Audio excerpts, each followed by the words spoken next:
مسیح میں آپ سب کی سلامتی امید کرتا ہوں آپ سب خیریت سے ہوں گے۔ جیسے ہم نے وعدہ کیا تھا ہم بتائیں گے آپ کو کچھ مزید سوالات جو مسیح کی مصلوبیت سے تعلق رکھتے ہیں، جن کا تعلق مسیح کی مصلوبیت کے ساتھ ہے، اور لوگ پوچھتے ہیں، سوال اٹھانے والے سوال اٹھاتے ہیں۔ پہلا جو ہم نے جہاں پر بات ختم کی تھی کہ جب نیزہ لگا تو یوحنا رسول کہتا ہے کہ خون پہلے نکلا، جبکہ ڈاکٹرز کی جو ریسرچ ہے وہ کہتے ہیں کہ پہلے پانی نکلا تھا۔ تو اس کا بہت ہی سادہ سا جواب ہے، وہ یہ ہے، قدیم یونانی زبان میں الفاظ کی ترتیب کا تعین واقعے کی اہمیت کے اعتبار سے کیا جاتا تھا، نہ کہ واقعے کی ترتیب کے ساتھ۔ مطلب خون کی اہمیت زیادہ تھی، خون زیادہ بہا، اس لیے اس نے خون کا لفظ پہلے لکھ دیا۔ پانی کم نکلا، اس لیے انہوں نے پانی کا ذکر بعد میں کیا۔ دوسری بات جو مصلوبیت سے تعلق رکھتی ہے وہ یہ ہے کہ ڈاکوؤں کی ہڈیوں کو کیوں توڑا گیا۔ یہ بھی بہت سمپل سی بات ہے، ہم نے پچھلی ویڈیو میں اس پر بہت بات کی کہ جب مصلوب کیا جاتا تو سانس لینا دشوار ہو جاتا تھا، پیٹ پر اور سینے پر تناؤ اتنا ہوتا تھا کہ سانس اندر تو لیا جاتا تھا لیکن باہر نکالنا مشکل ہو جاتا تھا، جس وجہ سے وہ شخص اپنا سارا وزن پاؤں پر ڈالتا، پیروں پر ڈالتا، جس وجہ سے وہ کاربن ڈائی آکسائڈ کو ریلیز کرتا، باہر نکالتا۔ اور سبت کا دن تھا،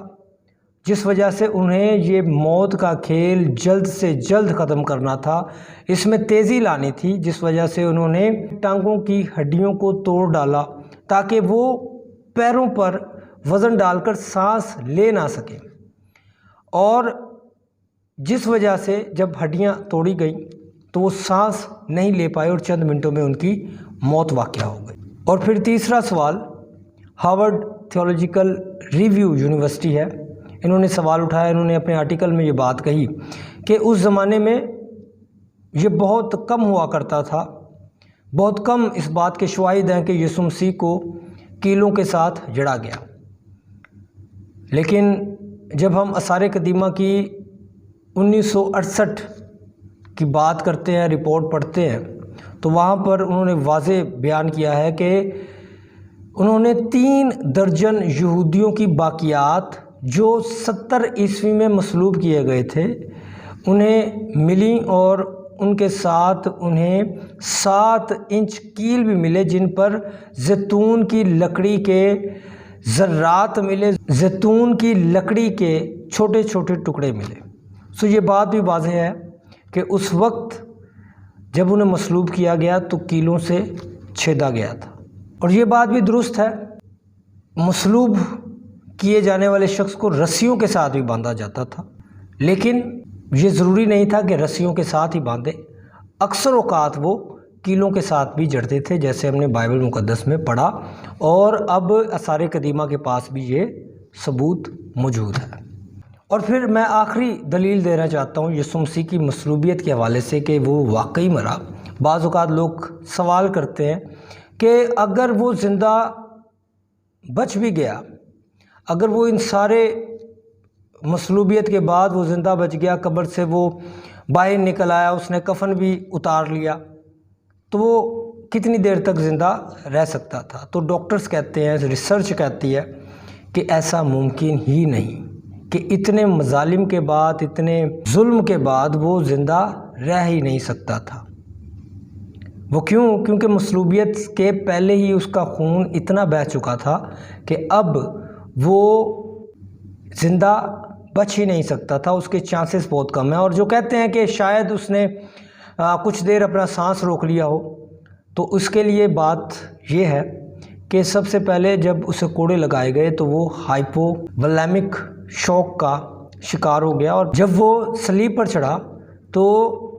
ریسپائریٹری ایسیڈوسس کی کیفیت میں وہ مبتلا ہوا، جس وجہ سے